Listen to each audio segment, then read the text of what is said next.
Praise lord. ఇప్పుడు వచ్చినటువంటి అందరికీ కూడా వందనాలు తెలియజేసుకుంటున్నాను. బాగున్నారా?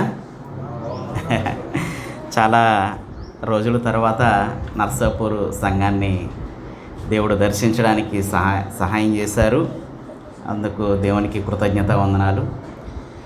ఓకే, బైబిల్ చదువుతున్నారా? ఎంతమంది చదువుతున్నారు, ఎంతమంది చదవట్లేదు? చేతులు ఎత్తొద్దులేండి. ఓకే, బైబిల్ చదవాలి. బైబిల్లో ఉన్నటువంటి జ్ఞానం కోసం కాదు, కానీ దేవుడు మనల్ని తన వాక్యం ద్వారా మలుస్తూ ఉంటాడు. అనేక విషయాల్లో మనల్ని సరిచేస్తూ ఉంటాడు. సరైన మార్గంలో ఆయన జీవింప చేయడానికి జీవవాక్యం అన్నది చాలా ప్రాముఖ్యమైందన్నమాట. మనము వాక్యము ఎప్పుడు కూడా ధ్యానం చేస్తూ ఉండాలి. ఓకే, చాలా సంతోషం. నర్సాపూర్ సంఘం ద్వారా అనేకమైనటువంటి కార్యక్రమాలు జరుగుతున్నాయని వింటూ వస్తున్నాము. అదేవిధంగా కలారా చూస్తూ కూడా ఉంటున్నాము. చాలా బ్రదరు చాలా ఎంకరేజింగ్గా మిమ్మల్ని నడిపిస్తూ, అదేవిధంగా మీరు కూడా ఎంతో ఉత్తేజంతో సంఘ పరిచర్యలో పాలి భాగస్థులుగా ఉంటున్నారని విశ్వసిస్తున్నా. వినట్లేదు, విశ్వసిస్తున్నా. రావాలి, సంఘ పరిచర్యలో ఇంకా బలంగా వాడబడాలి అందరూ కూడా. ఓకే, ఈ సమయంలో దేవుని యొక్క వాక్యాన్ని మనము ధ్యానం చేద్దాము. దేవుని యొక్క వాక్యము మనల్ని సరిచేస్తుంది ఖచ్చితంగా. దేవుని యొక్క వాక్యము రెండంచుల గల ఖడ్గము లాంటిది, అవునా కదా? అంటే అది మీకు తగులుద్ది, నాకు తగులుద్ది. ఓన్లీ మీకు ఒక్కటే అని కాదు. ఎందుకంటే ఇక్కడ ఉన్నటువంటి ఎవరైనా, అది ఫాస్ట్ గారు కావచ్చు, లేకపోతే సోన్సో బ్రదర్స్ కావచ్చు, ఎవరైనా కావచ్చు, అది ఇద్దరికీ కూడా సరిసమానంగా మంచి వాక్యము. కాబట్టి మనం సరి చేసుకోవడానికి వాక్యం ద్వారా ఈ సమయంలో కొన్ని విషయాలు నేను ధ్యానం చేశాను. కొద్ది రోజుల నుంచి నేను రాజుల గ్రంథాల్లో నేను ధ్యానం చేస్తూ ఉన్నా. ఆల్రెడీ ఈ మెసేజ్ మా సంఘంలో కూడా చెప్పడం జరిగింది, కానీ మీకు కొత్త కదా. ఓకే, కాబట్టి రాజులు గ్రంథము ద్వారా కొన్ని విషయాలు దేవుడు మనతోటి మాట్లాడాలని ఆశ కలిగి ఉన్నాడు. మనకి ఇశ్రాయేలు మొదటి రాజు ఎవరు? సౌలు అందరికీ తెలుసు కదా. ఓకే, రెండవ రాజు డౌట్గా ఉన్నదా? ఓకే, దావీదు తర్వాత వచ్చిన రాజు ఓకే సొలొమోను తర్వాత ఇక్కడి నుంచి కొంచెం కన్ఫ్యూజ్గా ఉంటుంది కదా. ఇక్కడి నుంచి ముగ్గురు బాగానే చెప్పేస్తారు, సౌలు, దావీదు తర్వాత సొలొమోను అని చెప్పేస్తారు. ఇక్కడి నుంచి చాలామందికి ఇబ్బందికరంగా ఉంటుంది, అవునా కదా? అంటే సౌలు తర్వాత ఐక్య రాజ్యంగా ఉన్నటువంటి ఇశ్రాయేలు రెండు రాజ్యాలుగా విడిపోవటాన్ని మనం గమనిస్తూ ఉంటాం, అవునా కదా? అంటే ఐక్య రాజ్యంగా ఉన్నటువంటి ఇశ్రాయేలు సొలొమోను మరణాంతరము రెండు రాజ్యాలుగా విడిపోయింది. 12 గోత్రాలు వాళ్ళు 10 గోత్రాలు ఒకవైపు వచ్చేసారు, 2 గోత్రాల వాళ్ళు ఒకవైపు రావడం జరిగిందనమాట. 12 గోత్రాల వాళ్ళకి యెరోబోము రాజుగా ఉన్నాడు. 2 గోత్రాల వాళ్ళకి రెహబాము రాజుగా ఉన్నాడు, అవునా కదా? అయితే ఎందుకు అలా విడిపోయింది అని ఎప్పుడైనా మనం ఆలోచన చేసామా? 2 రాజ్యాలుగా విడిపోవడానికి కారణాలు ఏంటి, అసలు దాని వెనకాల ఉన్నటువంటి బ్యాక్గ్రౌండ్ ఏంటి అని మనం ఎప్పుడైనా ఆలోచన చేసామా? ఇప్పుడు ఐక్య ఆంధ్రప్రదేశ్గా ఉన్నటువంటి ఆంధ్రప్రదేశ్ తెలంగాణగా ఆంధ్రప్రదేశ్గా విడిపోయింది. దాని బ్యాక్గ్రౌండ్ చాలా ఉంది కదా. ఎన్నో సంవత్సరాల నుంచి పోరాడుతున్నటువంటి తెలంగాణ ప్రజలు ఉన్నారు. ఎంతోమంది దానికోసము పోరాడి మరణించినటువంటి ఎంతోమంది ఉన్నారు. అట్లా రెండు రాష్ట్రాలుగా విడిపోయింది, అవునా కదా? దాని బ్యాక్గ్రౌండ్ ఉన్నది కదా ఖచ్చితంగా. ఏదో ఒక అంశం ఉంటేనే కానీ రెండు రాష్ట్రాలుగా విడిపోదు కదా. అదేవిధంగా ఐక్య ఇశ్రాయేలు 2 రాజ్యాలుగా విడిపోవటానికి మూల కారకుడు ఎవరండి?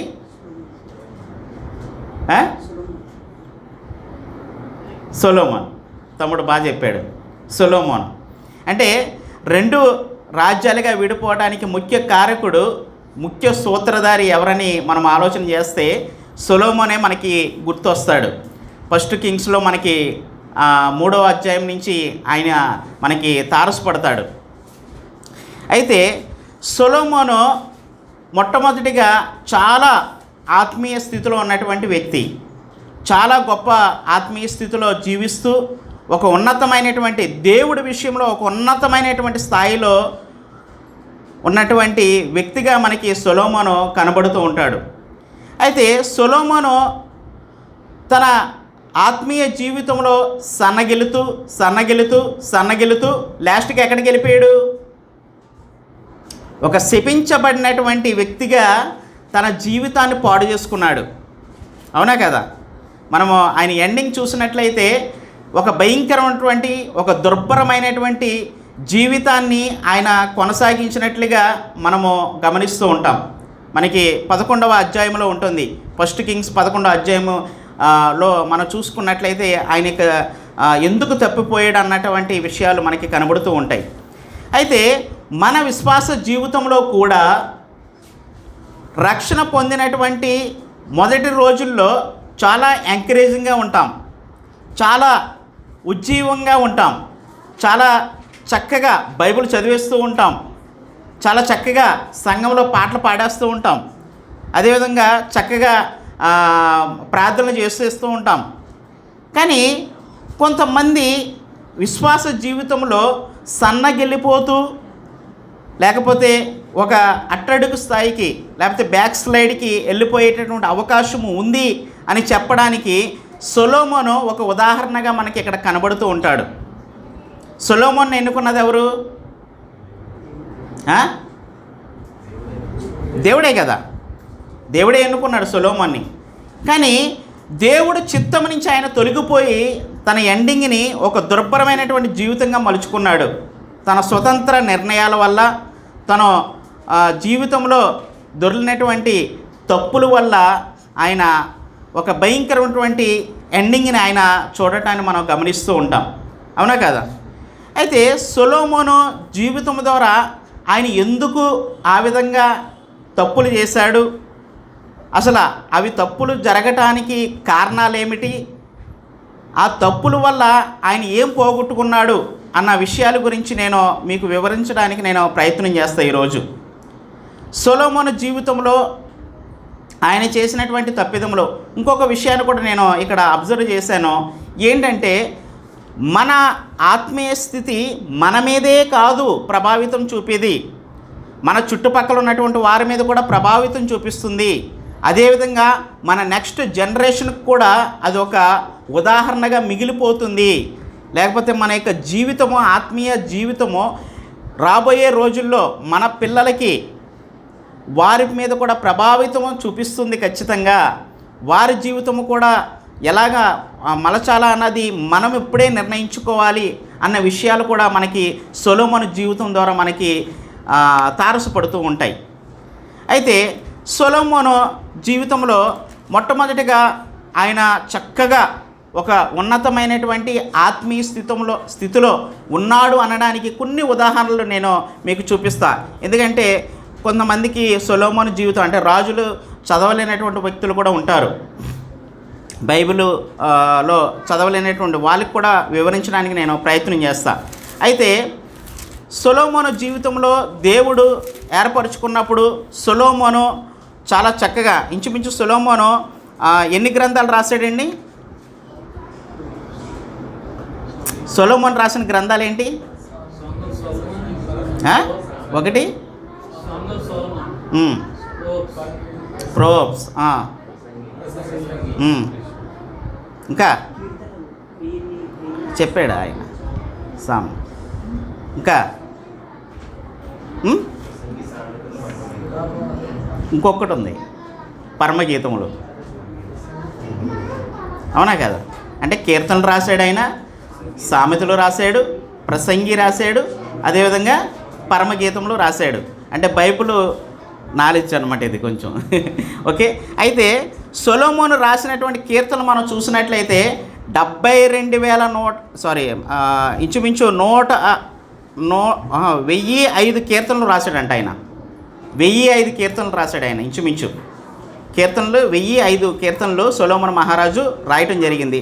అందులో మనకి బైబిల్ గ్రంథంలో ఉన్నటువంటి ప్రాముఖ్యమైనటువంటి కీర్తనలు ఏంటంటే 72వ కీర్తన ఆయనే రాశాడు, అదేవిధంగా 127వ కీర్తన ఆయనే రాయటము జరిగింది. అయితే సొలొమోను గురించి యేసుక్రీస్తు ప్రభువారు కూడా కొన్ని సందర్భాల్లో ఆయన ఈ లోకంలో జీవిస్తున్నప్పుడు కొన్ని సందర్భాల్లో కూడా ఆయన గురించి చర్చించడం జరిగింది, ఆయన మాట తీసుకురావడం జరిగింది. అది మీరు నోట్ చేసుకోండి, నేను ఎక్స్ప్లెయిన్ చేయను. మత్తయి సువార్త 6వ అధ్యాయము 29వ వచనంలో సొలొమోను గురించి మాట్లాడతాడు ఆయన, అదేవిధంగా ప్రస్తావిస్తాడు. అలాగే మత్తయి సువార్త 12వ అధ్యాయము 42వ వచనంలో కూడా ఆయన సొలొమోను గురించి యేసుక్రీస్తు ప్రభువారు ప్రస్తావించడాన్ని మనము గమనిస్తూ ఉంటాం. అయితే సొలొమోను జీవితంలో 2 పార్ట్లు ఉన్నాయండి. సొలొమోను జీవితంలో మనం చూసుకున్నట్లయితే 2 పార్ట్స్ కింద మనం తీసుకోవచ్చు, 2 భాగాలుగా మనము తీసుకోవచ్చు. మొదటి పార్ట్ అంతా కూడా సొలొమోను యొక్క వైభవం గురించి, అంటే ఆయన ఎంత గొప్పవాడు, ఎంత గొప్ప స్థితిలోకి వెళ్ళాడు, ఎంత ఒక ఆత్మీయ స్థితిలో ఉన్నాడు, ఎలాగ రాజుగా అనేక విషయాల్లో తీర్పులు తీరుస్తున్నాడు, అదేవిధంగా అనేక విషయాల గురించి ఆయన ఎంత జ్ఞానము కలిగినటువంటి వ్యక్తి అన్నది మనము మొదటి పార్ట్లో మనము చూడొచ్చు. దాన్ని వివరిస్తాను మీకు. రెండవ పార్ట్కి వచ్చేసరికి ఏంటంటే అక్కడ పిల్లలు మాట్లాడుతున్నారు, వాళ్ళని కంట్రోల్ చేయాలి ప్లీజ్. పిల్లలు మీరు వాక్యం వినాలి, మీకు అర్థమైనా అర్థం అవ్వకపోయినా వాక్యం వినాలి, మాట్లాడకూడదు పక్క వాళ్ళతోటి. ఎందుకంటే దేవుడి సన్నిధి discipline is very important. Okay, స్కూల్లో ఎలా ఉంటారు మీరు? మాట్లాడుతూ ఉంటారా? టీచర్ పాఠం చెప్తున్నప్పుడు డిసిప్లిన్గా వింటారా లేదా? రైట్ నాన్న, very good, very nice. Okay, వినండి. ఓకే, మాట్లాడొద్దు, డిస్టర్బెన్స్గా ఉంది. ఓకే, మొదటి పార్ట్లో మనం చూసుకున్నట్లయితే సొలొమోను యొక్క వైభవం గురించి, ఆయన యొక్క గొప్పతనం గురించి మనము వింటూ వస్తాం. రెండవ పార్ట్లో చూసుకున్నట్లయితే కనుక సొలొమోను ఏ విషయాల్లో తప్పిపోయాడు, ఏ లోపాలు ఆయన కలిగి ఉన్నాడు అన్న విషయాల గురించి మనము సెకండ్ పార్ట్లో ఈరోజు మనము ధ్యానం చేద్దాం. అయితే ఈ విషయాలు మనం ధ్యానం చేస్తూ మనం ఏమి నేర్చుకోవాలి, సొలొమోను ద్వారా తన జీవితంలో చేసినటువంటి తప్పిదముల ద్వారా మన యొక్క జీవితానికి ఎలా అన్వయించుకోవాలి, లేకపోతే ఆయన చూపినటువంటి జీవితము ఆధ్యాత్మిక పాఠాలని మనం నేర్చుకోవడానికి మనం ప్రయత్నం చేద్దాం ఈరోజు. ఓకే, సొలొమోను యొక్క జ్ఞానము లేకపోతే వైభవం గురించి మనం మాట్లాడుకుందాం మొదటి పార్ట్లో. అది త్వరగా నేను ఎవరైనా ఫాస్ట్గా రెఫరెన్స్లు తీయగలిగే వాళ్ళు తీస్తూ మైక్ మీ దగ్గర పెట్టుకోండి, కొంచెం గట్టిగా చదవటానికి ప్రయత్నం చేయండి.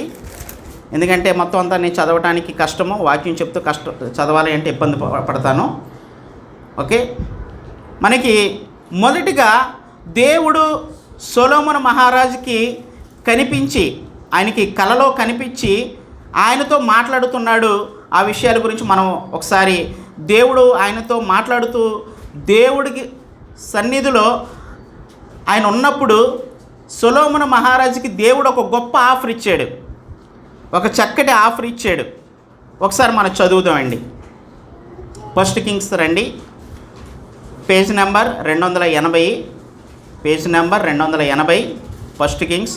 ఓల్డ్ టెస్టమెంట్స్లో ఉంటుంది, పాత నిబంధన గ్రంథంలో తీసుకోండి. 3వ అధ్యాయము 5 నుంచి మనము ఒకసారి త్వరగా చదువుకుని వెళ్దాం. 5 నుంచి.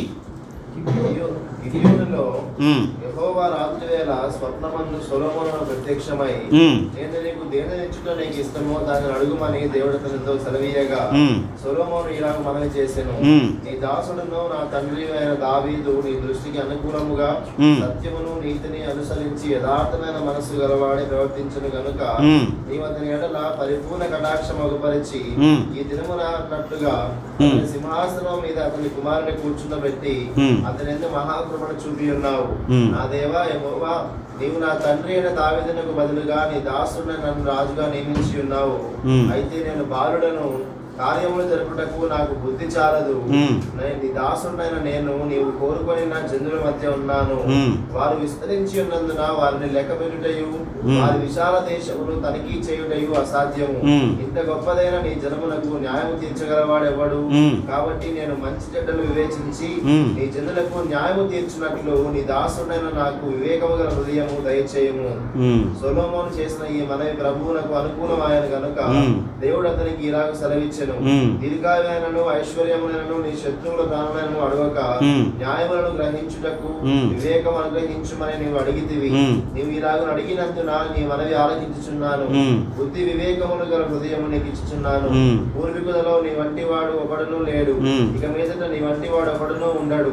మరియు నీవు ఐశ్వర్యమును ఘనతను ఇమ్మని అడగకపోయినను నేను వాటిని కూడా నీకు ఇచ్చుచున్నాను. అందువలన నీ దినములన్నిటిలో రాజులలో నీ వంటి వాడు ఒకడైనను ఉండడు. చాలండి. ఇంకా మీరు కావాలంటే ఇంటికి వెళ్ళి చదవండి, ప్రాముఖ్యమైనటువంటి పార్ట్ కాబట్టి చదివించాను. అయితే ఇక్కడ సొలొమోను యొక్క జీవితాన్ని మనం గమనిస్తే ఆయన గిబియోన్లో ఉన్నాడు. గిబియోన్లో దేవుడు ఆయనకి స్వప్నమందు ప్రత్యక్షమై దేవుడు ఆయనకి అడుగుతున్నాడు అనమాట. రాత్రివేళ యెహోవా రాత్రివేళ స్వప్నమందు సొలొమోనుకు ప్రత్యక్షమై, నేను నీకు దేనినిచ్చుట నీకు ఇష్టమో దాన్ని అడుగమని దేవుడు అతనితో సెలవీయగా, నీకు ఏది ఇష్టమో నువ్వు అడుగు, నేను ఇస్తాను నీకు అని చెప్పేసి చాలా స్పష్టంగా దేవుడు ఆయనతో మాట్లాడుతూ ఉన్నాడు. ఆయన తర్వాత మాట్లాడుతున్నటువంటి సందర్భంలో ఆయన ఏమంటున్నాడో తెలుసా? అయ్యా, ఇదిగో నువ్వు నాకు ఐశ్వర్యమును ధనమును ఏది ఇవ్వద్దు, కానీ నాకు ఈ ప్రజలను నువ్వు నన్ను నియమించినటువంటి ఈ యొక్క రాజుగా నియమించినటువంటి ఈ ప్రజలకు ఏ విధముగా న్యాయం తీర్చాలో, ఏ విధంగా వారికి చక్కని పరిపాలన చేయాలో, చక్కగా వారిని ఒక మంచి పద్ధతిలో నడిపించాలో, రాజ్య పరిపాలన చేయాలో అటువంటి జ్ఞానమును నాకు దయచేయి ప్రభువా అని ఆయన అడగటం జరిగిందనమాట. అయితే ఆ మాటకి దేవుడు ఏం చేశాడో తెలుసా? చాలా చక్కగా చాలా సంతోషించి ఆయన ఏమన్నాడో తెలుసా? నువ్వు ఐశ్వర్యమునైనను ఘనతనైనను దేన్ని కూడా నువ్వు కోరుకుంటలేదు, కానీ నేను వాటితో పాటు నీకు జ్ఞానమును కూడా నేను ఇస్తున్నాను అని దేవుడు ఆయనకి అనుగ్రహం ఇవ్వడం జరిగింది. అయితే ఇక్కడ ఒకసారి ఆలోచన చేయండి, ఒకవేళ నీ ముందే దేవుడు ఈ రాత్రే ప్రత్యక్షమై ఏం కోరుకుంటావో నా విశ్వాసి, నా కుమారుడా అని అడిగితే నువ్వేం చేస్తావు? ఏం కోరుకుంటావు? ఏం కోరుకుంటావు? పెద్ద లగ్జరియస్గా జీవించాలని కోరుకుంటావా? లేకపోతే మ్యాక్సిమం అలాగే ఉంటుంది ఆల్మోస్ట్ అది. ప్రభా మంచి కారు ఈ ప్రభా, మంచి లగ్జరియస్ లైఫ్ ఈ ప్రభా, డబ్బులు ఈ ప్రభా, అయి ప్రభా అని చెప్పేసి నన్ను బ్లెస్ చేయి ప్రభా అని చెప్పేసి కోరుకుంటాం. కానీ ఈ యొక్క సొలొమోను యొక్క జీవితాన్ని మనం అబ్జర్వ్ చేసినట్లయితే మొట్టమొదటిగా ఆయనని దేవుడు ఎన్నుకున్నటువంటి సమయంలో ఆయన జీవితము ఎంతో ఫలభరితంగా, ఎంతో ఫ్రూట్ఫుల్గా, ఎంతో ఆత్మీయంగా మనకి ఇక్కడ కనబడుతూ ఉంటుంది. జ్ఞానాన్ని అడిగాడు ఆయన.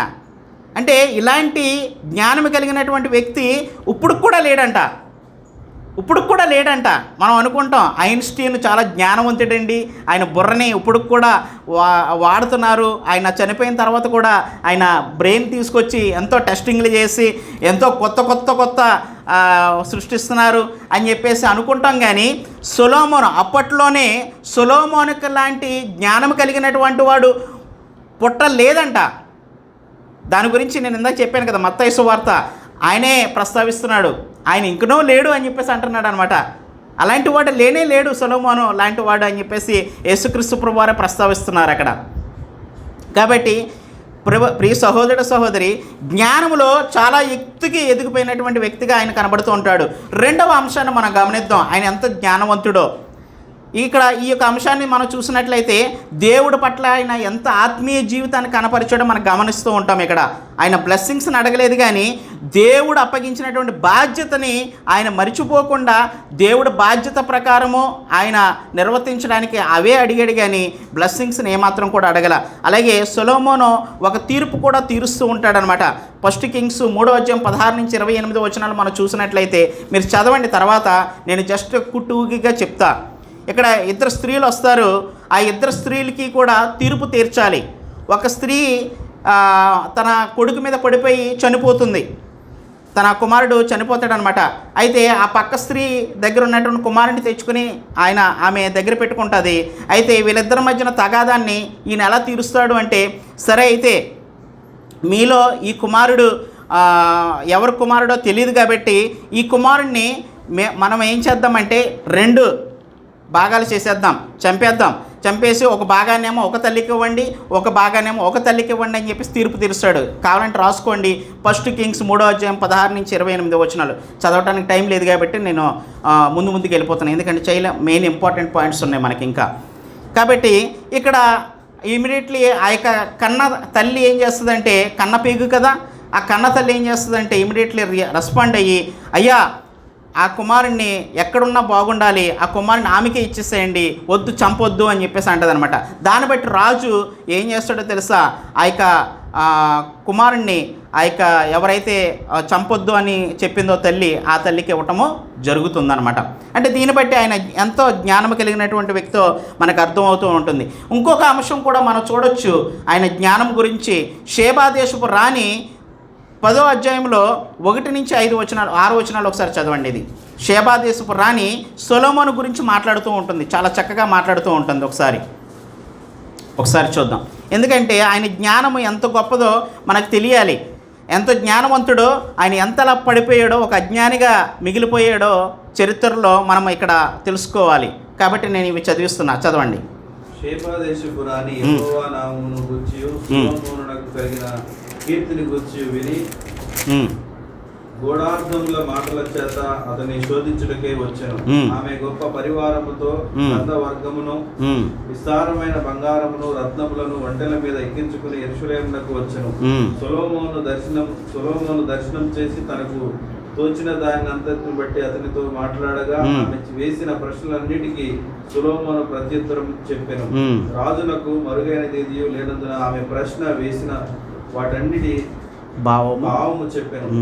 షేబా రాణి సొలొమోను యొక్క జ్ఞానమును, అతడు కట్టించిన మందిరమును, అతని బలల మీద ఉన్న భోజన ద్రవ్యములను, అతని సేవకులు కూర్చుండు పీఠములను, అతని ఉపచారులు కనిపెట్టుటకును వారి వస్త్రములను, అతనికి గిన్నెను అందించు వారిని యెహోవా మందిరమునందు అతడు అర్పించు దహన బలులను చూచి విస్మయం పొందినదై రాజుతో ఇట్లా, నేను నీ కార్యములను గుర్చి జ్ఞానమును గుర్చి నా దేశమందు నేను వినిన మాట నిజమే.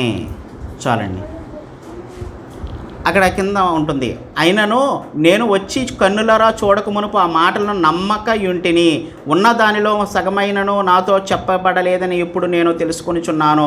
నీ జ్ఞానమును నీ భాగ్యమును నేను వినిన దానిని బహుగా మించి ఉన్నవి. నీ జనులు భాగ్యవంతులు, నీ ముందర ఎల్లప్పుడూ నిలిచి. ఇంకా అక్కడి నుంచి మీరు కావాలని చదవండి. ఇక్కడ షేబా దేశపు రాణి కూడా ఎంతో చక్కగా ఆయన జ్ఞానం గురించి విని, అంత జ్ఞానం కలిగినటువంటి వ్యక్తి అని ఆమె చాలా తక్కువగా అనుకుని అక్కడికి వచ్చి ప్రశ్నిస్తేనే కానీ, లేకపోతే అక్కడికి వచ్చి వింటేనే కానీ నేను నమ్మను అని చెప్పేసి ఆ దేశానికి వచ్చి ఆ యొక్క రాజును చూస్తుందన్నమాట. ఆయన ఎంత జ్ఞానం కలిగిన వాడో ప్రశ్నలు వేస్తుంది, అనేక విషయాలు వాటి యొక్క భావాలు చెబుతూ ఉన్నాడు. అంటే ఆయన యొక్క జ్ఞానము ఎంత గొప్పదో మనకి అర్థమవుతూ ఉంటుంది. ఇంకొక అంశాన్ని కూడా మనం చూద్దాము, ఆయన ఎంత గొప్పవాడో. 1 కింగ్స్ 4వ అధ్యాయము 29-34 ఒకసారి చదువుదాం. 1 కింగ్స్ 4వ అధ్యాయం దగ్గర చదవండి. దేవుడు జ్ఞానమును బుద్ధిని వర్ణింప శక్యము కాని వివేచన గల మనస్సును సొలొమోనుకు దయచేసెను. గనుక సొలొమోనునకు కలిగిన జ్ఞానము తూర్పు దేశస్థుల జ్ఞానము కంటెను ఐగుప్తీయుల జ్ఞానమంతటి కంటెను అధికమై ఉండెను. అతడు సమస్తమైన వారి కంటెను ఇజ్రాహీయుడైన ఏతాను కంటెను మహోలు కుమారులైన హేమాను కల్కోలు దర్దాను వారి కంటెను జ్ఞానవంతుడై ఉండెను గనుక అతని కీర్తి చుట్టూనున్న జనములన్నిటిలో వ్యాపితమాయను. అతడు 3000 సామెతలు చెప్పెను, 1005 కీర్తనలు రచించెను.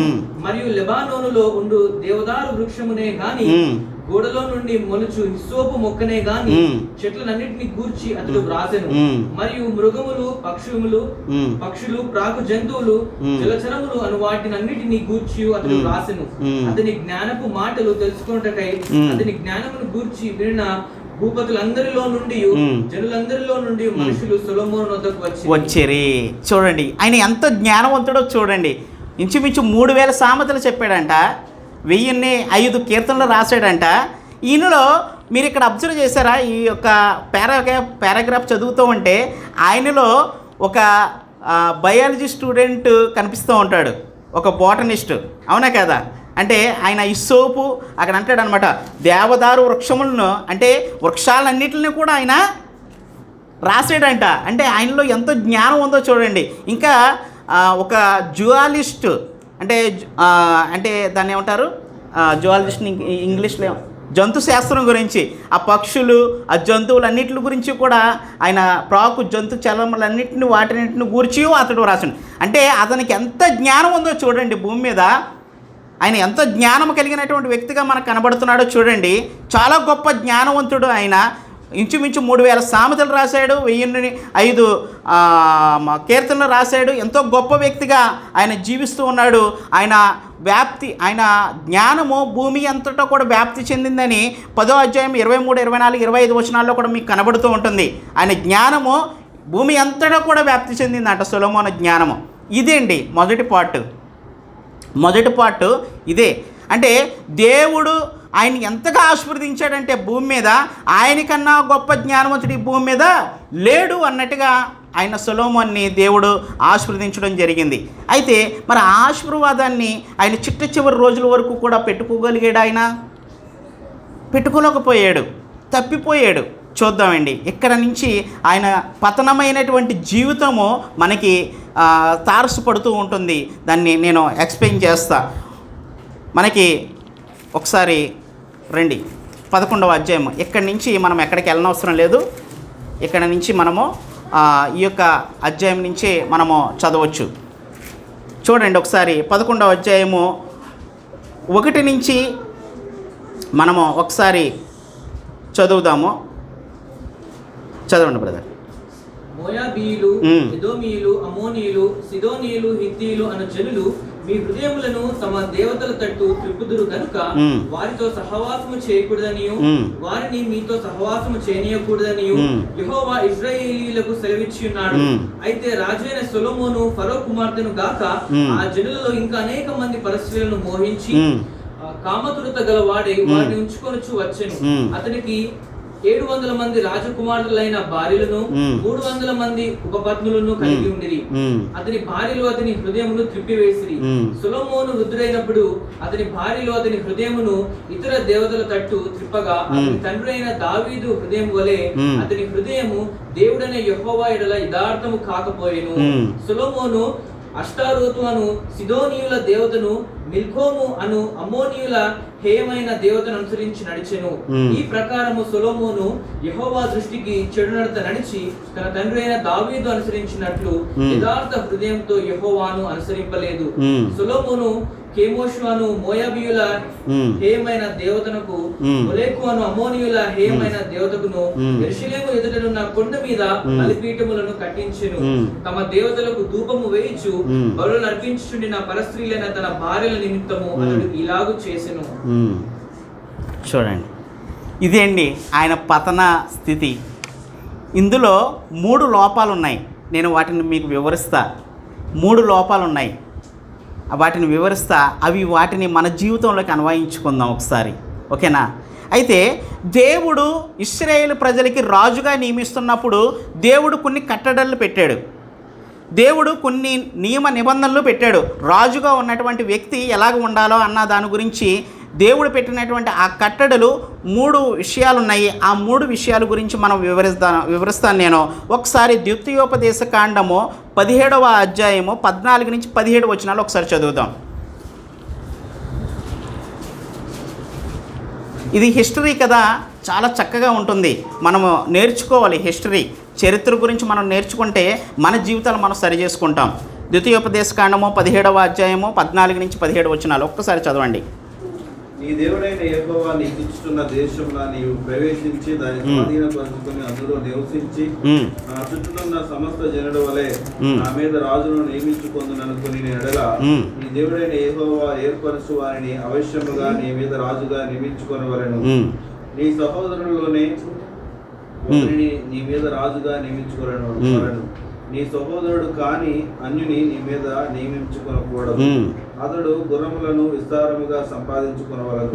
తాను గుర్రములను హెచ్చుగా సంపాదించుకొనుటకు గాను జనులకు ఐగుప్తునకు తిరిగి వెళ్ళనీయకూడదు. సరేగా యెహోవా ఇక మీదట మీరు ఈ త్రోవను వెళ్ళకూడదని మీతో చెప్పెను. తన హృదయము తొలగిపోకున్నట్లు అతడు అనేక స్త్రీలను వివాహము చేసుకొనకూడదు. వెండి బంగారములను అతడు తన కొరకు బహుగా విస్తరింప చేసుకొనకూడదు. చాలండి. ఈ భాగంలో ఇది ఎవరు పెట్టారు? ఇది ఎవరు పెట్టారు? దేవుడు పెట్టినటువంటి నియమ నిబంధనలు అన్నమాట. మీకు అర్థమవుతుందా? ద్వితీయోపదేశ కాండంలో ఇది అండర్లైన్ చేసుకోండి. 14 నుంచి 18 మీకు చాలా బాగా యూస్ఫుల్ అవుతుంది ఫ్యూచర్లో. నీ సహోదరులో ఒకరి మీద రాజుగా నియమించకూడదు. ఇక్కడ 3 అంశాలు ఉన్నాయి. ఏంటంటే ఆయన ఐగుప్తుకి మళ్ళీ వెళ్ళకూడదు, అన్య స్త్రీలని మళ్ళీ పెళ్లి చేసుకోకూడదు, గుర్రములను రౌతులను వెండి బంగారమును విస్తారముగా సంపాదించుకోనకూడదు, ఆయన హృదయము తిప్పుకోకుండా అనేక అన్య స్త్రీలను వివాహము చేసుకొనకూడదు. 3 విషయాలు, అవునా కదా? ఏంటి? ఏదైతే దేవుడు వదిలిపెట్టి రమ్మన్నాడో దాన్ని వదిలిపెట్టి వచ్చినటువంటి ఇశ్రాయేలు ప్రజలు మళ్ళీ తిరిగి వెళ్ళకూడదని చెప్పాడు దేవుడు, అవునా కదా? అంటే ఇక్కడ ఏమని చెప్తున్నాడు చూడండి. ఏలయనగా యెహోవా ఇక మీదట మీరు ఈ త్రోవను వెళ్ళకూడదని మీతో చెప్పాను. చూడండి, మీ త్రోవను వెళ్ళకూడదని, ఐగుప్తునికి తిరిగి వెళ్ళనీయకూడదు, హెచ్చుగా సంపాదించుకోవడానికి జనులను ఐగుప్తుకు తిరిగి వెళ్ళనీయకూడదు. ఈయన చేసినటువంటి మొట్టమొదటి తప్పేంటో తెలుసా? ఈయన చేసినటువంటి మొట్టమొదటి తప్పేంటో తెలుసా? ఐగుప్తు దేశానికి వెళ్ళి ఐగుప్తు స్త్రీ అయినటువంటి ఐగుప్తు రాజు అయినటువంటి ఫరో కుమార్తెను ఈయన పెళ్లి చేసుకున్నాడు. మొట్టమొదటి తప్పు ఏంటో తెలుసా? ఆయన చేసినటువంటి మొట్టమొదటి పొరపాటు ఏంటో తెలుసా? పొరపాటు అని నేను అన్నగాని, పొరపాటు అంటే తెలిసి తెలియకుండా జరిగేది. కానీ ఆయన తెలుసుండే ఇది దేవుడు ఇచ్చినటువంటి ధర్మశాస్త్రము, అవునా కదా? ఈ ధర్మశాస్త్రంలో దేవుడు ఏం చెప్పాడు? నువ్వు ఏదైతే వదిలిపెట్టి వచ్చావో ఐగుప్తులో, ఏదైతే దాస్యాన్ని లేకపోతే అక్కడ ఉన్నటువంటి పాపాన్ని నువ్వు వదిలిపెట్టి వచ్చావో, కానాను దేశానికి నేను నడిపిస్తున్నానో, ఈ మధ్యలో నువ్వు మళ్ళీ తిరిగి అక్కడికి వెళ్ళకూడదు అన్నప్పుడు ఈయన ఏం చేశాడు? 11వ అధ్యాయంలోకి రండి.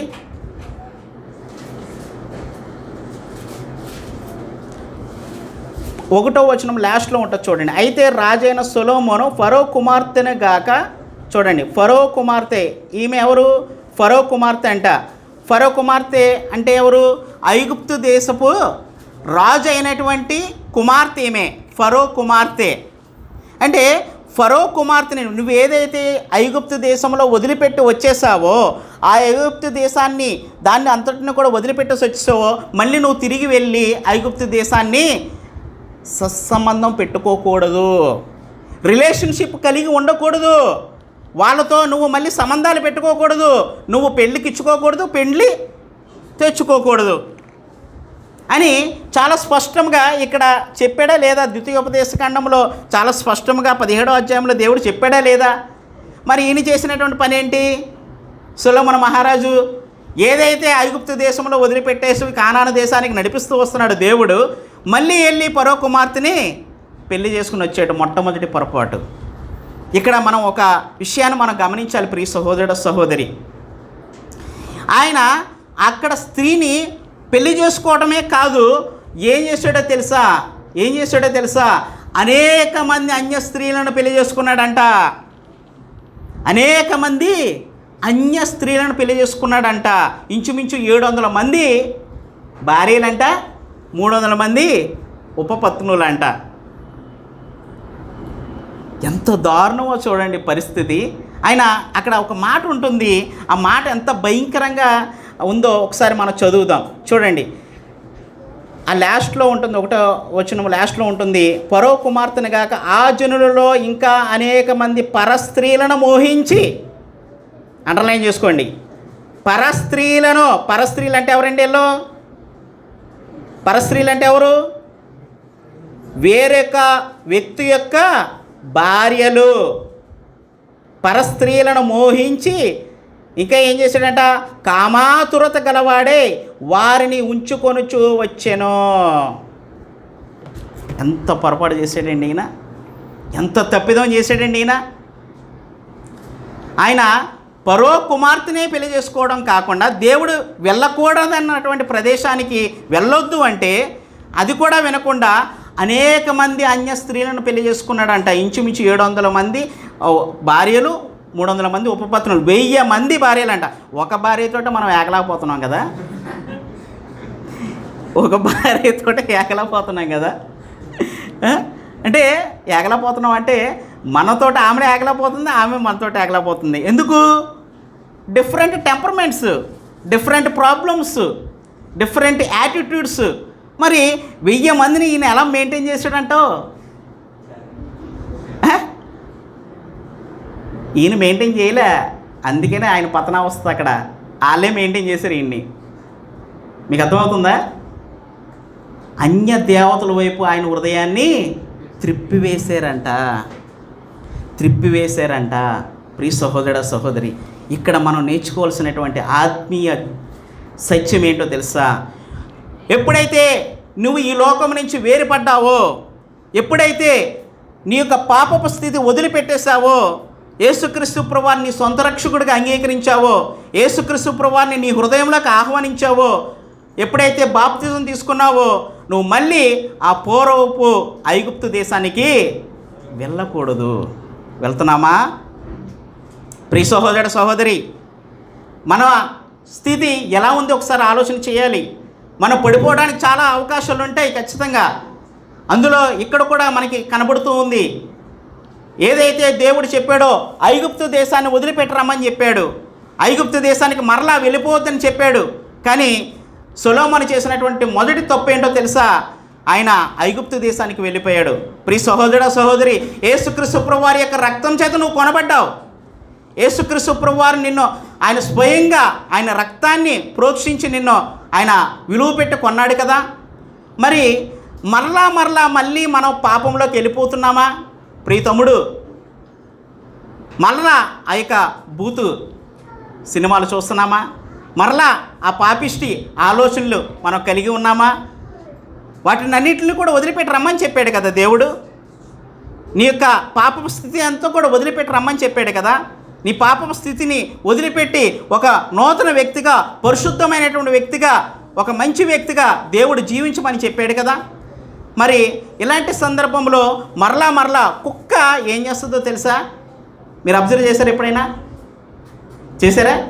కుక్క అన్నం తినేసిన తర్వాత కక్కేస్తూ ఉంటుంది. ఒక్కోసారి కక్కేసి ఆ కక్కినటువంటి కూటిని మళ్ళా తింటూ ఉంటుంది. అదే మరలా వెళ్ళి తింటూ ఉంటుంది. పాపం కూడా అది అలాంటిదే. నువ్వు విసర్జించావు పాపాన్ని నీ యొక్క జీవితంలోంచి తొలగించుకున్నావు, పాపాన్ని విసర్జించావు, మరలా నువ్వు ఆ పాపానికి మళ్ళీ వెళ్తున్నావు అంటే సొలొమోన్ లాగా నువ్వు పడిపోయే అవకాశము ఎన్ని రెట్లు ఉందంటారు? 30%, 50%, 100% ఉంది. నువ్వు ఏదైతే పాపాన్ని వదిలిపెట్టొచ్చావో, ఏదైతే లోకాన్ని నువ్వు వదిలిపెట్టొచ్చావో, ఏదైతే దేవుడు చేయొద్దు అన్నటువంటి మాటల్ని నువ్వు తొలగించుకుని వచ్చావో, కొంతమంది ఉంటారండి సంఘానికి వస్తూ ఉంటారు, అదే పాపిష్టి జీవితాన్ని జీవిస్తూ ఉంటారు. అదే బూతు మాటలు, అదే తప్పుడు పనులు, చూడకూడనటువంటి దృశ్యాలు. ఈ రోజుల్లో పాపము చెలరేగిపోతుంది. పాపము ఫోన్లో వచ్చేసింది. పాపిష్టి దృశ్యాలు ఎటు చూసినా కూడా పాపం దగ్గరికి నువ్వు వెళ్ళనవసరంలా, పాపమే నీ దగ్గరికి వచ్చేసింది. పాపపు ప్రపంచంలో మనం జీవిస్తూ ఉన్నాము. ఆ పాపమే నేను ప్రేరేపణ చేస్తుంది. నువ్వు ఇలా స్క్రోల్ చేస్తూ ఉంటావు. అలా స్క్రోల్ చేస్తూ ఉంటే బుడింగ్మంట వచ్చేస్తూ ఉంటాయి కొన్ని యాడ్స్. నన్ను చూడు, నన్ను ఓపెన్ చేయి అని చెప్పేసి. ప్రియ తమ్ముడు, మరి నువ్వేం చేస్తున్నావు ఒకసారి ఆలోచన చేయి. కొంతమంది చూసేసిన తర్వాత ఆ యొక్క హిస్టరీని అంతటిని కూడా డిలీట్ చేసేస్తూ ఉంటారు. యూట్యూబ్ హిస్టరీని అంతటిని కూడా డిలీట్ చేసేస్తూ ఉంటారు. పాపిష్టి కార్యాలు, పాపిష్టి ఆలోచనలు, పాపిష్టి తలంపులు, పాపిష్టి ప్రతి నడవడిక కూడా. దేవుడు సంఘానికి వస్తున్నాడు, ఆ వ్యక్తి యేసుక్రీస్తు ప్రభువారి దగ్గరికి వచ్చాడు. కానీ మరలా ఆ పాపము అతన్ని ప్రేరేపణ చేస్తూనే ఉంటుంది. కాబట్టి ప్రియ సహోదరుడు సహోదరి, ఐగుప్తును వదిలిపెట్టి రమ్మని చెప్పాడు సొలొమోనుకి దేవుడు. ఐగుప్తు వైపు నువ్వు చూడొద్దని చెప్పాడు. కానీ ఈయన ఏం చేస్తున్నాడు తెలుసా? మళ్ళీ ఐగుప్తు వైపే వెళ్ళాడు. ఐగుప్తులో ఉన్నటువంటి ఫరో కుమార్తెనే మళ్ళీ పెళ్ళి చేసుకున్నాడు. అన్య దేవతల వైపు ఆయన వెళ్ళిపోవటానికి ఆస్కారం ఇక్కడే పడ్డదండి. ఇదే బీజము. ఐగుప్తు కుమార్తెని పెళ్లి చేసుకోవటమే మొట్టమొదటి బీజము. ప్రియ సహోదరుడు సహోదరి గమనిద్దాం. అలాగే నేను ఇంకొక అంశాన్ని కూడా నేను చర్చించాలి అనుకుంటున్నాను. 2 కొరింథియన్స్ 6వ అధ్యాయము 14, 15, 16 వచనాలు ఒకసారి చూద్దాం. 2 కొరింథియన్స్. బ్రదర్ అయిపోయినప్పుడు చెప్పండి నాకు, నేను క్లోజ్ చేసుకుంటా. ఎందుకంటే ఇబ్బంది పెట్టకూడదు కదా. ఓకే, ఉన్నా కానీ క్లోజ్ చేస్తాలే, కావాలంటే ఎప్పుడైనా చూద్దాం. ఓకే, 2 కొరింథియన్స్ 6వ అధ్యాయము 14, 15, 16 వచనాలు త్వరగా చదువుదాం. మీరు అవిశ్వాసులతో జోడుగా ఉండకూడి, నీతికి దుర్నీతితో ఏమి సాంగత్యమో, వెలుగునకు చీకటితో ఏమి పొత్తు, చదవండి. అవిశ్వాసికి విశ్వాసతో పాలెక్కడా,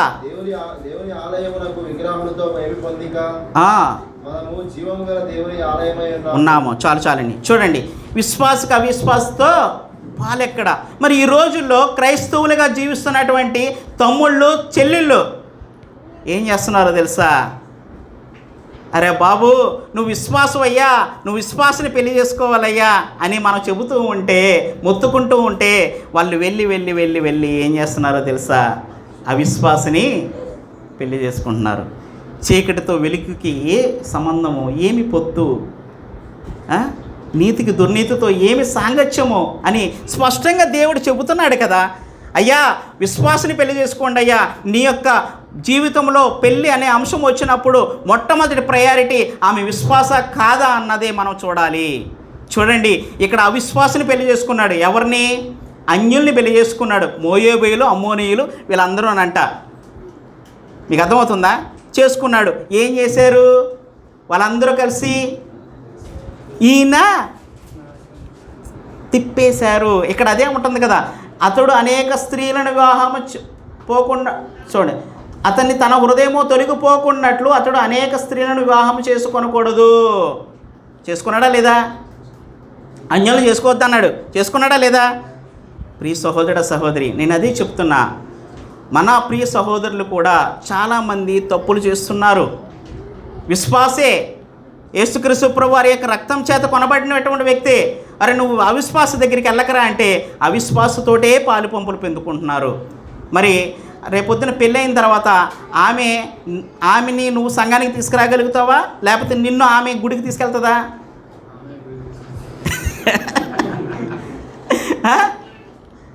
ఏం జరుగుతుంది ఇక్కడ సొలొమోను జీవితంలో ఏం జరిగింది?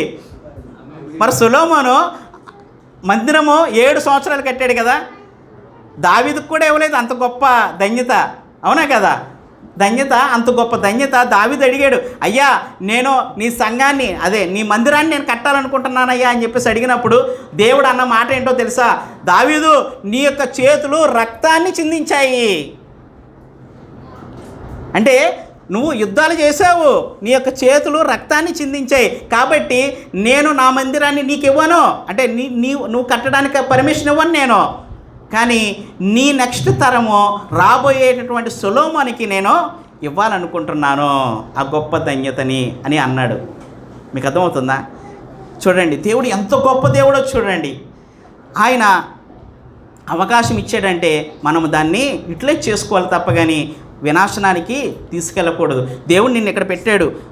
మన జీవితంలో కూడా చాలామంది అలాగే జీవిస్తూ ఉంటారండి. అవిశ్వాసులతో పాలు ఎక్కడదే అని చెప్పేసి అంటే అవిశ్వాస జోలికే వెళ్ళిపోయేటువంటి సందర్భాలు మనకు కనబడుతూ ఉన్నాయి. ఏదో ఒక రోజున మళ్ళీ నీ హృదయమో అటువైపు తిప్పేస్తుంది. కాబట్టి ప్రియ సహోదరి, నేను మొట్టమొదటిగా నేను చెప్తున్నటువంటి అంశం ఏంటంటే, నువ్వు ఏదైతే లోకాన్ని విడిచిపెట్టి వచ్చావో ప్రభువు దగ్గరికి, మళ్ళీ ఆ లోకం వైపు వెళ్ళావు అంటే నీ జీవితము వినాశనం వైపు వెళ్ళిపోక తప్పదు అని నేను మొట్టమొదటిగా నేను మీకు హెచ్చరిక చెబుతూ ఉన్నాను. రెండవ అంశాన్ని మనం చదువుదాం. అదే అంశంలో ఇక్కడ దేవుడు ఏం చెప్పాడు? అతడు తన కొరకు బహుగా విస్తరింప చేసుకొనకూడదు. వెండి బంగారములను అతడు తన కొరకు, ఇక్కడ మన ద్వితీయోపదేశకాండంలో. అలాగే పైన కూడా చెప్తున్నాడు, అతడు గుర్రములను విస్తారముగా సంపాదించుకొనవలదు. తాను గుర్రములను హెచ్చుగా సంపాదించుకున్నట్టుకు గాను జనులను ఐగుప్తునికి తిరిగి వెళ్ళనీయకూడదు. కిందకు వచ్చేసరికి వెండి బంగారములను అతడు తన కొరకు బహుగా విస్తరింపజేసుకొనకూడదు. అంటే ఆయన ఏం చెప్తున్నాడు? అరే బాబు, నువ్వు దేవుడి చేత ఆశీర్వదించబడ్డావు కదా, దేవుడిచ్చిన వరకు తృప్తి కలిగి ఉండు. అంతేగాని అనేకమైనటువంటి విస్తారమైనటువంటి గుర్రాలను, రౌతులను, అప్పుడు ఆ రోజుల్లో వెండి బంగారములు అదేవిధముగా గుర్రాలు, రౌతులు ఇవన్నీ ఉన్నప్పుడు ఏంటంటే వాళ్ళు బహుగా, అంటే గొప్ప, ఇది ఇప్పుడు ఏమంటాం, అంబానీని ఏమంటాం, ఈజ్ రిచెస్ట్ మ్యాన్ అంటాం కదా. ఎలాగా రిచెస్ట్ మ్యాన్ అని చెప్తాం మనం? ఏ విధంగా అతన్ని కొలమానం ఏంటి? ఆయనకు ఉన్నటువంటి బంగళాలు, కార్లు, వస్తు సంపదను పెట్టాయి కదా, ఈజ్ రిచెస్ట్ మ్యాన్ అని చెప్పేసి అంటాం. ఆ రోజుల్లో కూడా అంతే. ఆ గుర్రములు, రౌతులు, వెండి బంగారాలను బట్టే వాళ్ళని కూడా కొలమానంతో వాళ్ళు కూడా దే ఆర్ రిచెస్ట్ మ్యాన్ అని చెప్పేసి ఆ రోజు. పిల్లలు ప్లీజ్, రిచెస్ట్ మ్యాన్ అని చెప్పడం జరుగుతూ ఉంటుంది. కాబట్టి ఈ యొక్క విషయంలో ఆయన తప్పిపోవడాన్ని మనం గమనిస్తూ ఉంటాం. ఒకసారి చదువుదాం త్వరగా. 1 కింగ్స్ 10వ అధ్యాయము 26, 28 వచనాలు ఒకసారి చదువుదాం. మొదటి రాజులు దగ్గరికి వద్దాము త్వరగా. మరియు సొలొమోను రథములను, రౌతులను సమకూర్చెను. అతడు 1400 రథములను, 12,000 రౌతులను గలవాడై ఉండెను. అతడు రథములకై ఏర్పడిన పురములలోను యెరూషలేమునందు రాజునందును నిర్ణయించెను. రాజు యెరూషలేములో వెండిని, రాళ్ళంతా విస్తారంగా వాడుక చేశాను. చాలండి. ఇంకొక ఇదేమో గుర్రములు, రౌతులను విస్తారంగా సంపాదించుకున్నాడు అన్నది ఇక్కడ అర్థమవుతుందా? ఈ పాయింట్ బట్టి అర్థమవుతుందా? 10వ అధ్యాయము 26, 28 వచనాలు. ఇంకా వెండి బంగారాలు సమకూర్చుకున్నాడన్న విషయం గురించి మనం వద్దాం. అదే రాజుల గ్రంథం 10వ అధ్యాయము 14 నుంచి 25 చదువుదాం ఒకసారి. 14 నుంచి 25 ఒకసారి చదవండి. సొలొమోనునకు వచ్చు బంగారము 1332 మనుగుల ఎత్తు.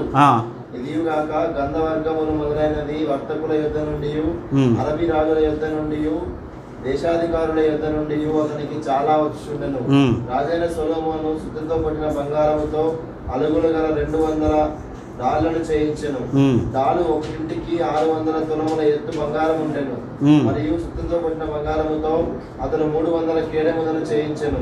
కేడెము ఒకటింటికి 300 బంగారపు తులముల ఎత్తు బంగారం ఉండెను.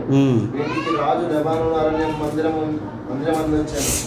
వీటిని రాజు లెబానోను అరణ్యపు మందిరం అందించాను. మరియు రాజు దంతము చేత. చాలండి ఇంకొద్దు, మీరు చదవండి. ఇది నేను ఎందుకు చెప్తున్నాను అంటే, సంపాదించుకునే విషయం గురించి నేను చెప్తున్నాను అనమాట. ఆయన దేవుడు ఇక్కడ ఏం చెప్పాడు? దేవుడు గుర్రాలని, రౌతుల్ని సంపాదించుకోకూడదు అన్నాడు. అదేవిధంగా వెండి బంగారాలని ఎక్కువ సంపాదించుకోకూడదని ద్వితీయోపదేశకాండంలో కట్టడి పెట్టాడు. కానీ ఇక్కడ చేస్తున్న పని ఏంటినా? ఏటేటా వచ్చేస్తున్నాయి. ఆ టైంలోనంట వెండి అసలు ఎన్నికకే లేదంట. మీరు చదవండి కావాలంటే. వెండి ఇదే అధ్యాయంలో ఉంటుంది. వెండి ఎన్నికకే లేదంట. అంటే వెండి అసలు ముట్టుకోలేదంట.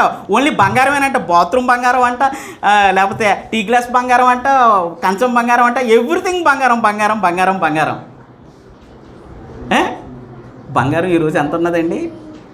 చాలా పెరిగిపోయింది కదా, భయంకరంగా పెరిగిపోయింది కదా. ఇంచుమించు 60,000 ఎంతో నడుస్తుంది ఇప్పుడు. బంగారం కొనాలంటే మన వల్ల కాదు ఇప్పుడు పరిస్థితి. మిడిల్ క్లాస్ ఫ్యామిలీస్ వల్ల కానే కాదు. అలాంటిది ఆ రోజుల్లోనంట ఎవ్రీథింగ్ బంగారమేనంట. అంటే ఈయన మనస్సు ఎలా వెళ్ళిపోయింది? సంపాదన, making meaning. How to making money. ఈ రోజుల్లో కూడా ఇక్కడి నుంచి మనం ఒక జీవిత సత్యాన్ని మనము తెలుసుకోవాలి. క్రైస్తవులుగా మనము ఎలా ఉండాలి సంపాదన విషయంలో, సంపాదించేటటువంటి విషయంలో. లోకానుసారంగా చూసుకున్నట్లయితే వాళ్ళు ఎప్పుడూ కూడా సంపాదన సంపాదన సంపాదన, అక్కడ పెట్టాలి, ఇక్కడ పెట్టాలి, అక్కడ ఇన్వెస్ట్మెంట్లు పెట్టాలి, లేకపోతే కనుక ఆ బంగ్లాలు కొనాలి, లేకపోతే ఆ యొక్క బిజినెస్లు చేయాలి, ఇవే ఆలోచనలతో ఉంటున్నారు లోకస్తులు. మరి క్రైస్తవులుగా మరి మనం ఎలా ఉండాలి? అందుకనే దేవుడు ఒక మాట అన్నాడు, ఒక మాట, చక్కని మాట. మీరు చదవండి, మత్తయి సువార్త 6వ అధ్యాయం 24వ వచనం చదవండి ఒకసారి. మత్తయి సువార్త 6వ అధ్యాయం 24, త్వరగా మనం ముందుకు వెళ్ళిపోదాం.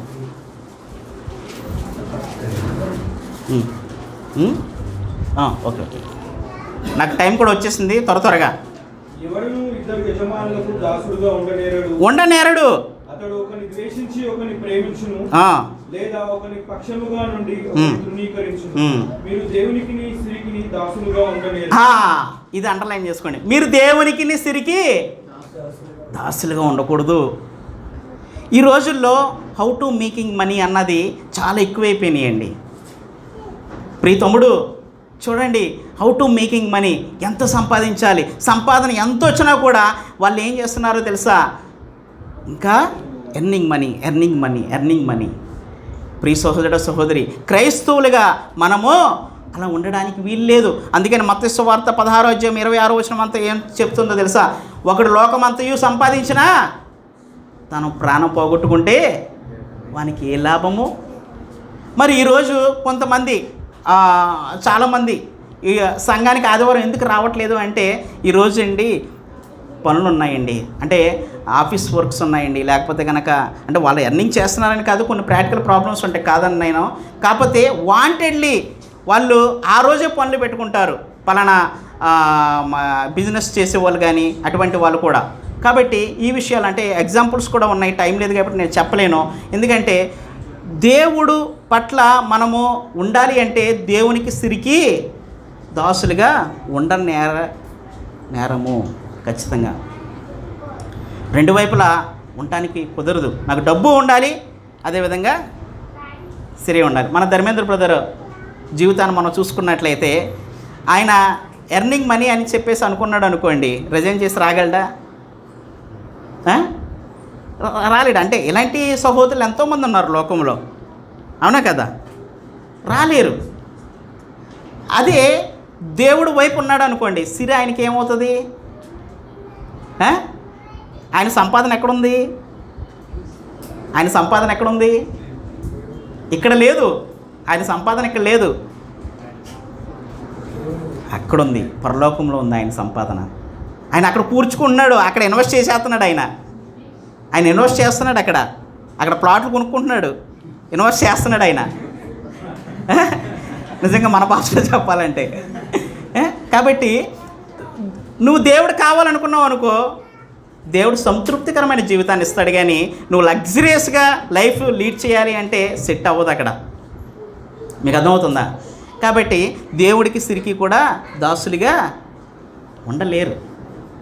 కాబట్టి ఆయన సంపాదించుకున్నాడు, ఆ సంపాదన బట్టి తప్పు జరిగిపోయింది. దేవుడు కట్టాడు కదా అక్కడ, ద్వితీయోపదేశకాండంలో మీకు ముందే చూపించాను. అలాగే మూడవ తప్పు ఆయన ఏం చేశాడో తెలుసా? అనేక మంది వారిని పెళ్లి చేసుకోకూడదని చెప్పాడు. లాస్ట్లో అనేక మంది అన్య వారిని పెళ్లి చేసుకోకూడదని చెప్పాడు. ఆయన పెళ్లి చేసుకున్నాడు. పెళ్లి చేసుకుని ఏం చేశాడు? ఆయన తప్పు చేసిన ఇంకొక తప్పు ఏంటి? సరే పెళ్లి చేసుకున్నాడు, అక్కడతో వదిలేసాడా? లేదు. ఒకసారి మనము చూద్దాము 11వ అధ్యాయము, ఒకసారి రాజులు 11వ అధ్యాయం దగ్గరికి రండి. 7వ వచనము 8వ వచనం ఒకసారి చదవండి. సొలొమోను యెమెషును మోయాబీయుల హేయమైన దేవతకును మొలెకు అను అమోనీయుల హేయమైన దేవతకును యెరూషలేము ఎదుటనున్న కొండ మీద బలిపీఠములను కట్టించెను. ఇది అండర్లైన్ చేసుకోండి. కొండల మీద బలిపీఠములను కట్టించెను. తమ దేవతలకు ధూపము వేయించు బలులను అర్పించుచుండిన పరస్త్రీలైన తన భార్యల నిమిత్తము అతడు ఇలాగు చేసి. ఎవరు వల్ల చేసేది? పరస్త్రీలైనటువంటి ఆ భార్యలు ఈయన మనసుని త్రిప్పివేసి ఈ చేతులతోటే కదా ఏం చేశాడు? గొప్ప పని. యెరూషలేములో మందిరాన్ని కట్టాడు కదా. ఇదే చేతులు ఏం చేసినాయి? ఇక్కడికి వచ్చేసరికి అన్య దేవతలకి బలిపీఠాలు కట్టినాయి అంట. ఎంత దౌర్భాగ్యమైనటువంటి పరిస్థితి చూడండి. అనేక మంది వైపు వెళ్ళొద్దు అని చెప్పేసి అన్నాడు. ఆయన వెళ్ళిపోయి అన్య దేవతల వైపు వెళ్ళిపోయి ఆయన జీవితాన్ని పాడు చేసుకున్నాడు. అక్కడితో ఆగిపోయిందా? దేవుడు వచ్చి మందలించాడు. ఒకసారి కింద చదవండి. ఇశ్రాయేలు అయిన దేవుడు దేవుడైన యెహోవా అతనికి 2 మార్లు ప్రత్యక్షమయ్యాడంట. నీవు ఇతర దేవతలను వెంబడింపవలదని అతనికి ఆజ్ఞాపించుటను సొలొమోను హృదయం ఆయన యుద్ధ నుండి తొలగిపోయాను. ఏం పోగొట్టుకున్నాడు? దేవుడు హృదయాన్ని పోగొట్టుకున్నాడు. ఆయన దేవుడు హృదయాన్ని పోగొట్టుకున్నాడు. సొలొమోను దగ్గర నుంచి దేవుని యొక్క హృదయం ఏమైపోయింది? వెళ్ళిపోయింది. ఆయన ఆత్మ వెళ్ళిపోయింది. ఆయన సరి చేసుకోలేదండి. ప్రియ సహోదర సహోదరి చూడండి, ఆయన ఇక్కడ మనకి www.solomon చూడొచ్చు. W ఏంటది? వైఫ్స్. W నెక్స్ట్ ఏంటి? వెల్త్. W world. మీరు బాగా గుర్తుపెట్టుకోవడానికి చెప్తున్నా. www wife. దేవుడు అనేక మంది వైఫుల దగ్గరికి వెళ్ళొద్దు అన్నాడు. అదే అనేక మందిని కట్టుకోవద్దు అన్నాడు. బ్యాక్ సైడ్ వెళ్ళొద్దు అన్నాడు, కానీ వెళ్ళాడు. మీకు చాలా క్లియర్గా గుర్తుండడానికి చెప్తున్నా. రెండోది ఏంటి? అంత సంపాదన నువ్వు సంపాదించుకోకూడదని చెప్పాడు. వెల్త్ సంపాదించుకోకరా బాబు అని చెప్పాడు. అందులో తప్పిపోయాడు. నాలుగోది వాళ్ళ లోకం వైపు, లోక దేవతల వైపు ఆయన హృదయాన్ని త్రిప్పివేసుకున్నాడు. ఆయన వాటికి బలిపీఠాలు కట్టేశాడు. ప్రియ సహోదర సహోదరి అయితే ఏంటంటే సొలొమోను మరి ఎండింగ్కి వచ్చేసామో, కన్క్లూజన్ చేసేస్తాను నేను. మరి సొలొమోను జీవితంలో ఆయన తీసుకున్నటువంటి నిర్ణయాలు బట్టి, లేకపోతే ఆయన చేసినటువంటి పనులు బట్టి ఆయన పరలోకానికి వెళ్ళాడా లేదా? మీకు ప్రశ్న చెప్పాలి. నేను ఒక మాట చెప్తాను, దాన్ని బట్టి వెళ్ళాడా లేదో మీరే చెప్పేస్తారు.